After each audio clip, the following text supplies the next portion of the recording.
Mungkin banyak di antara kita yang merasa saya sudah berdoa mati-matian misalnya, tapi kenapa masih belum terkabul ya? Kenapa doanya seolah-olah tertolak ya? Ya. Ini apa yang perlu kita benahi? Ya, ada 4 hal lah yang harus kita coba evaluasi ketika doa kita belum dikabulkan oleh Allah Subhanahu Wa Taala.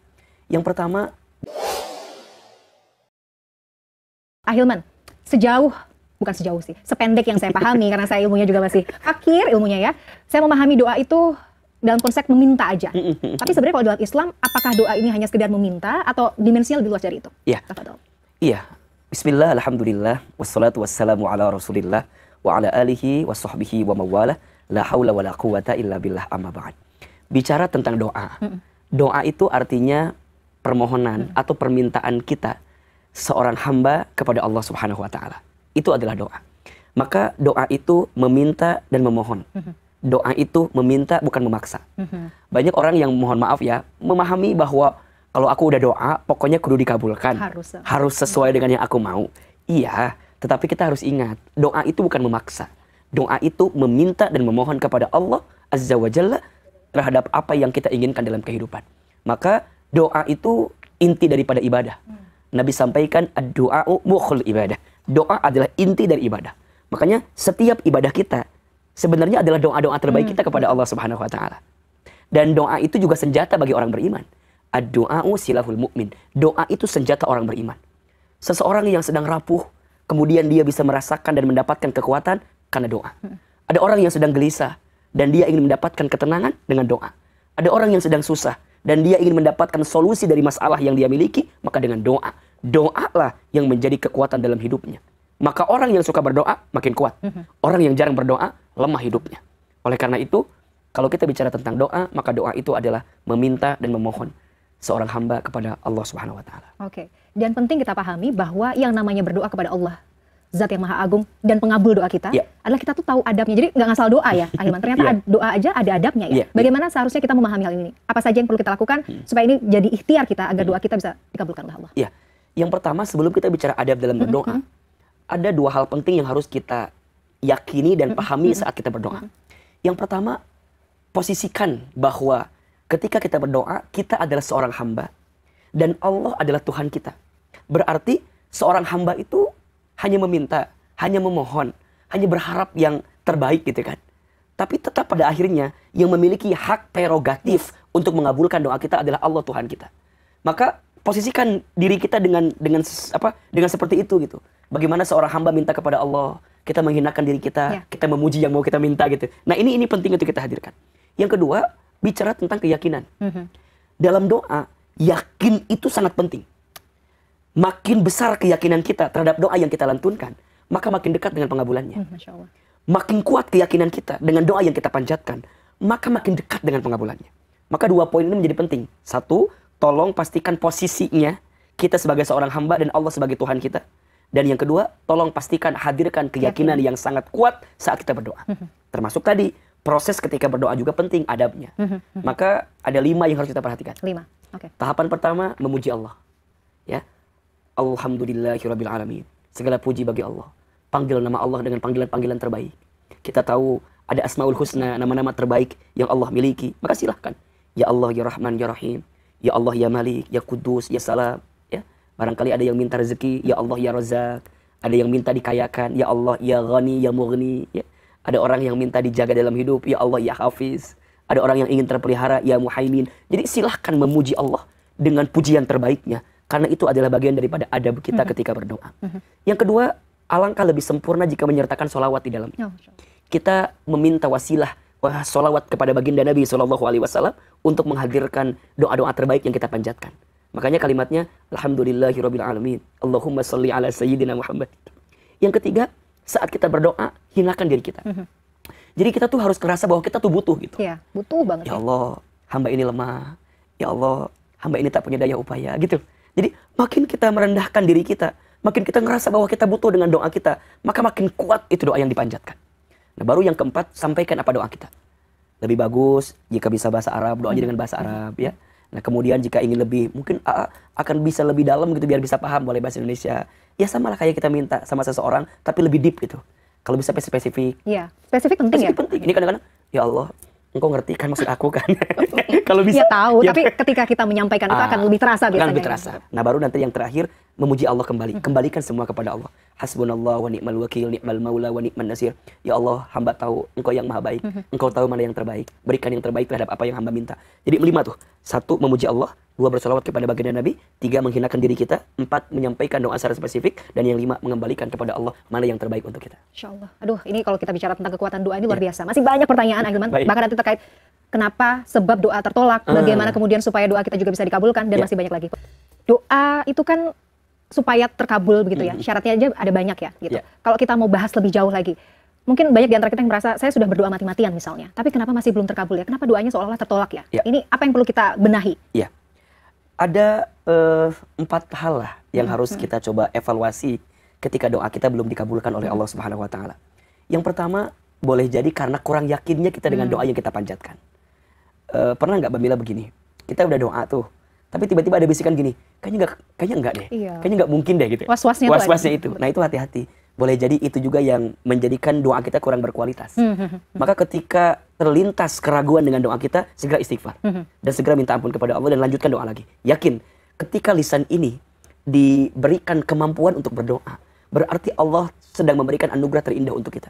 Makanya yang paling penting itu, menurut Mbak Mila, dikabulkan doanya atau dikasih kesempatan berdoa? Sejujurnya tentu saja dikasih kesempatan dan bisa terkabul itu akan jadi bonus ya. Tapi masih bisa punya kesempatan untuk berdoa, kemudian meminta betul-betul pada Allah, itu luar biasa sih. Masya Allah. Makanya saya teringat dengan perkataan sahabat mulia Umar bin Khattab radhiyallahu an. Beliau sampaikan, aku tidak takut ketika doaku belum dikabulkan oleh Allah. Yang aku takutkan adalah saat Allah tidak memberikan kesempatan lagi kepadaku untuk berdoa. Allah ya Rabb, itu dalam sekali. Masya Allah. Makanya kalau kita mau lebih dalam lagi, ada perkataan beliau yang sangat luar biasa. Aku tidak tahu tentang senang dan sedihku, karena aku tidak tahu mana juga yang Allah sukai dengan keadaan itu. Yang aku pikirkan adalah yang penting Allah meridhoi dengan apa yang aku hadirkan itu. Makanya dalam doa itu yang memang dikabulkan itu adalah keinginan kita. Tapi kalaupun nggak dikabulkan tetap ada kebaikan. Makanya sahabat mulia Ali bin Abi Thalib karramallahu wajhahu radhiyallahu anhu itu menyampaikan, ketika doaku dikabulkan, aku bahagia. Tapi ketika doaku belum dikabulkan, aku lebih bahagia. Kok bisa? Ketika doaku dikabulkan berarti Allah memberi apa yang aku mau. Tapi ketika doaku belum dikabulkan berarti Allah memberi apa yang Allah mau. Betul. Berarti yakin dalam doa itu penting. Nah sekarang jika Ustadz, kenapa doaku belum dikabulkan? Mungkin saja ada keyakinan di hati kita yang tidak kuat terhadap doa yang kita panjatkan. Yang kedua, doa itu butuh pembuktian, amal. Betul. Jadi saat kita meminta, itu adalah inti dari ibadah. Nah amalnya itu adalah cara kita mengundang agar doa kita dipercepat pengabulannya. Jadi itu istilahnya tawasul ya? Iya, makanya dalam Al-Quran Allah sampaikan begini, A'udzubillahi minasyaitonirrajim, wa idza sa'alaka ibadi anni fa inni qarib, ujibu da'watad da'i idza da'an. Dan apabila mereka bertanya tentangku, kata Allah, katakan aku ini dekat. Dan aku akan menjawab setiap doa yang mereka mintakan kepadaku. Apa syaratnya? Falyastajibu li wal yu'minu bi la'allahum yarshudun. 2 syaratnya. Ikuti perintahku, beriman kepadaku. Berarti yakin ke Allah. Yang kedua, ikuti maunya Allah. Ya. Buktikan. Lakukan perintah Allah, tinggalkan larangan Allah. Berarti kalau sekarang ada doa yang belum dikabulkan, boleh jadi ada pembuktian amal kita yang belum sempurna. Boleh jadi selama ini kita banyak meminta, tapi kita tidak memberikan apa yang Allah minta kepada kita. Nah yang ketiga, boleh jadi yang membuat doa itu belum dikabulkan karena masih ada, mohon maaf, masih ada dosa, masih ada maksiat, atau masih ada harta haram yang kita makan. Maka setiap maksiat, setiap dosa, setiap harta haram yang kita makan, itu bisa menjadi faktor tidak dikabulkannya doa-doa kita. Maka banyak minta ampun kepada Allah. Barangkali ada dosa-dosa yang pernah kita lakukan sehingga menghambat doa-doa kita. Makanya saya sering bilang begini, kalau kita doa sama Allah, yang paling penting itu doa minta ampun sama Allah. Agar Allah ampuni dosa-dosa kita, sehingga pada akhirnya Allah berikan kebaikan untuk kita. Nah, atau yang keempat, karena adab-adab ketika berdoanya tidak dilakukan dengan baik. 4 hal yang boleh jadi membuat doa belum dikabulkan. 1, karena kurang yakin. 2, karena kurang amal. 3, karena masih ada harta haram yang kita makan atau ada dosa yang kita lakukan. Dan yang keempat, karena boleh jadi ada adab dalam berdoa yang tidak kita hadirkan. Jadi kita pegang teguh 4 poin ini ya, Ahilman. Nah, Ahilman, di luar sana tuh ada banyak orang yang kemudian memandang sinis ya ketika misalnya kita bicara soal doa gitu. Berdoa, misalnya lagi nggak ada uang atau nggak ada rezeki gitu, seret misalnya lagi rezekinya gitu. Apakah iya doa bisa kemudian mendatangkan uang? Apakah iya? Jadi penuh dengan rasa pesimis gitu. Kalau sudah begitu ya rasa-rasanya kembali lagi pada poin tadi ya. akan sulit rasanya kalau kita tidak membenahi mindset kita ya. Nah, yang harus kita pahami juga adalah begini. Usaha itu jangan hanya dipahami pada ikhtiar dunia. Ya. Menurut Ahilman mah, doa itu juga bagian usaha. Ya. Ya, walaupun bagi sebagian orang ada yang membedakan ini doa ada usaha gitu ya. Tapi sah-sah saja gitu. Ya doa tanpa usaha itu sia-sia. Usaha tanpa doa itu berarti juga sombong, kan begitu kan? Maka menurut saya itu dua-duanya adalah kesatuan yang gak bisa dipisahkan. Karena doa ini adalah bagian dari usaha. Bagaimana mungkin kau bisa mendapatkan sesuatu kalau engkau tidak berusaha? Makanya nanti dalam usaha ada dua. Ada usaha dunia, ada usaha langitnya. Betul. Usaha dunianya ya bekerja, berdagang, berbisnis, silahkan. Tapi ingat, ada yang maha menentukan segalanya. Siapa? Allah. Dan bagaimana cara merayunya? Doa. Maka dalam doa itu ya sertakan usaha. Tapi tetap sebelum berusaha doa, ketika berusaha doa, setelah berusaha doa. Jadi doa itu ada di 3 waktu menurut saya. Doa sebelum usaha. Berarti apa? Kita minta agar Allah mudahkan usaha kita. Doa ketika usaha, kita minta agar Allah jaga usaha kita. Karena gak sedikit Mbak Mila, kita niatnya udah lurus, tapi di tengah-tengah ada godaan. Betul. Iya enggak? Iya. Kita niatnya udah, bener nih. Tapi, ya Allah kok ada ujian ini, ada tantangan ini. Kadang-kadang, ini tahu haram. Tapi kalau nggak diambil sayang juga. Kan kadang-kadang begitu. Betul. Maka doa, agar Allah melindungi kita saat kita berusaha. Dan yang ketiga, doa setelah berusaha. Masya Allah. Kita minta yang terbaik kepada Allah. Ya Allah, hamba sudah berusaha. Hasilnya engkau yang menentukan. Maka doa itu ada di setiap saat. Doa sebelum usaha agar kita diberi kemudahan, doa ketika usaha agar kita dijaga dari keburukan, doa setelah usaha agar kita diberikan ketenangan dan kelapangan hati untuk menerima yang terjadi. Jadi poin pertama adalah pray hard dulu. Pray hard dulu, baru work hard ya. Work hard. Sisanya habis itu pray hard lagi. Insya Allah Allah akan ijabah. Betul. Nah, Ahilman, seperti biasa kita juga sudah ada pertanyaan yang datang dari penonton, kita akan saksikan bersama. Assalamualaikum Pak Ustadz, saya ingin bertanya. Jadi saya pernah membaca teks yang dituliskan oleh seseorang yang cukup terkenal. Jadi tulisannya itu waktu itu terkait dengan ibu dan palang pintu. Di dalam tulisannya beliau mengatakan bahwa seorang anak tak akan menyadari berapa banyak kesuksesan yang Allah berikan dan berapa banyak keburukan yang Allah panglingkan ketika ibu masih bernafas bersama kita. Di situ juga beliau menulis bahwa karena ibu adalah palang pintu dari keburukan dan penjaga kebaikan hidup seseorang yang pernah ia lahirkan. Yang saya ingin tanyakan adalah bagaimana kekuatan doa dari diri kita yang memang sudah ditinggalkan oleh ibu kita yang sudah menghadap kepada Allah Subhanahu wa taala. Apakah doa-doa dan keburukan-keburukan tersebut akan dipanglingkan juga, dan apakah kekuatan doanya akan tidak sama dengan teman-teman kita yang masih didampingi oleh ibunya? Terima kasih Pak Ustadz. Iya, ini pertanyaan dari Sela. Kalau kita bicara soal orang tua, lebih khusus ibu, Ahilman, biasanya kan memang kalau kita mau ngapa-ngapain tuh mintanya restu sama ibu. Karena insya Allah doa ibu itu tulus begitu bisa menjadi pengabul doa. Nah, bagaimana dengan kita-kita yang sudah tidak memiliki ibu gitu ya? Apakah itu juga akan mempengaruhi doa yang kita panjatkan pada Allah ini terkait ijabah atau tidaknya, berpengaruh nggak, Ahilman? Iya. Di antara doa yang mustajab itu adalah doa orang tua kepada anaknya. Sepakat pada bab itu. Maka ketika saat ini kita masih dititipkan orang tua yang masih hidup, sempatkanlah waktu untuk bersilaturahmi kepadanya. Sempatkanlah diri kita untuk memuliakan orang tua kita, bahagiakan mereka, berbakti kepada mereka. Insya Allah setiap doa-doa kebaikan yang mereka berikan kepada kita itu akan mengantarkan kebahagiaan untuk kita. Muliakan orang tuamu, maka Allah akan muliakan hidupmu. Bahagiakan orang tuamu, maka Allah akan bahagiakan hidupmu. Nah, adapun yang kedua, bagaimana kalau kemudian orang tua sudah wafat? Apakah kita masih mendapatkan tambahan ya kekuatan doa karena orang tua kita sudah wafat? Jawabannya adalah tentu dengan caranya Allah titipkan kebaikan juga kepada kita. Salah satu anak yang istimewa juga adalah anak yatim kan? Anak yatim piatu. Nah, tugas kita jika orang tua sudah wafat, maka doakan oleh kita untuk orang tua yang ada di alam kubur. Maka kebaikan kita mendoakan orang tua di alam kubur itu nanti akan mengantarkan kasih sayang Allah kepada kita untuk berdoa gitu. Maka berbakti kepada orang tua itu tidak terputus walaupun mereka sudah wafat. Jadi baik mereka masih hidup ataupun mereka sudah wafat, tetap seorang anak harus berbakti kepada orang tua kita. Tentu dengan kebaikannya masing-masing. Apa di antaranya? Jika orang tuamu sudah wafat, setidaknya ada 3 yang bisa kita lakukan. 1, doakan orang tua kita. 2, lanjutkan kebiasaan baik orang tua kita. Yang ketiga, sedekah atas nama orang tua kita. Nah, ini amalan yang juga nanti akan mengantarkan doa kita mudah dikabulkan oleh Allah Subhanahu wa taala. Maka jangan insecure, jangan merasa aku udah nggak ada orang tua, udah nggak ada keajaiban doa-doa lagi gitu ya. Betul. Jangan, karena ada cara juga untukmu merayu Allah melalui doa yang kamu hadirkan dengan kebaikan yang kamu berikan walaupun orang tua sudah wafat. Makanya niatin aja, misalnya kalau kita sedekah, niat buat orang tua dah gitu. Kalau kita doa, selipin doa bagi orang tua. Kayak Ahilman misalnya, saya kan dari kecil ditinggal orang tua gitu. Makanya kalau Ahilman sekarang berceramah, tausiah, saya suka begini, ya Allah, kalau dari tausiah yang kami sampaikan ini ada kebaikan yang dihadirkan, hamba mohon ya Allah, titipkan kebaikan ini buat hadiah orang tua kami di alam kubur ya Allah.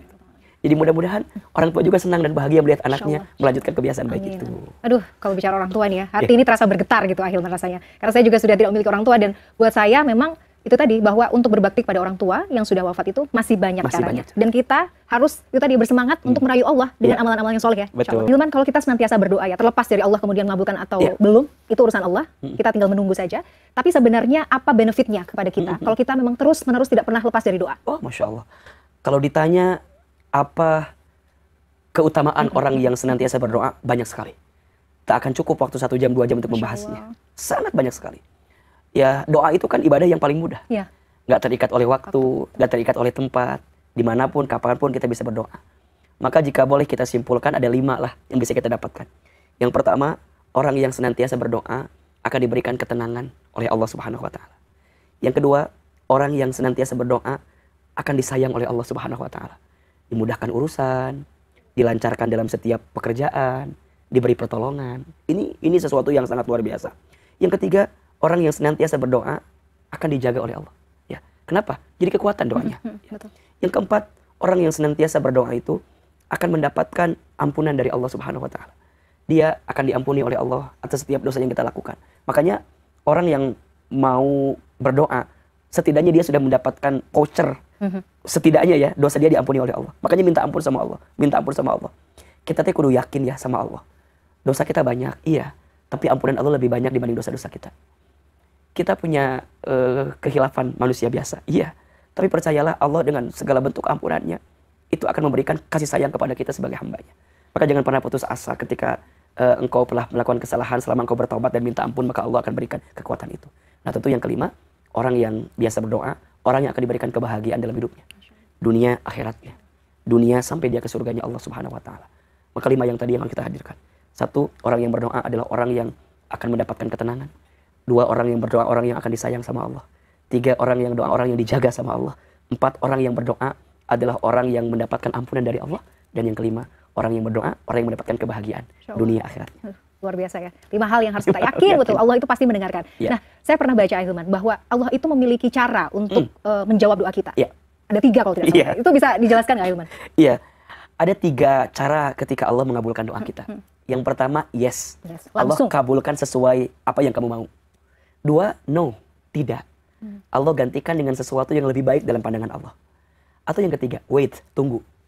Allah akan berikan di waktu yang tepat dari apa yang kamu minta. Maka sering saya bilang begini, jika doamu belum dikabulkan di waktu yang cepat, yakinlah maka doamu akan dikabulkan di waktu yang tepat. Kalau tidak di dunia, mungkin nanti di akhirat. Karena ada orang yang ketika nanti di akhirat itu dia kaget Mbak Mila. Karena ditempatkan di tempat yang sangat luar biasa gitu. Maka dia bertanya, ya Allah, perasaan waktu di dunia amal saya itu nggak keren-keren banget gitu, nggak bagus-bagus banget. Tapi kenapa saat aku di akhirat, aku mendapatkan balasan tempat yang sangat luar biasa? Apa jawaban Allah ketika itu? Bidu'aikum. Karena doa-doamu yang belum sempat aku kabulkan di dunia.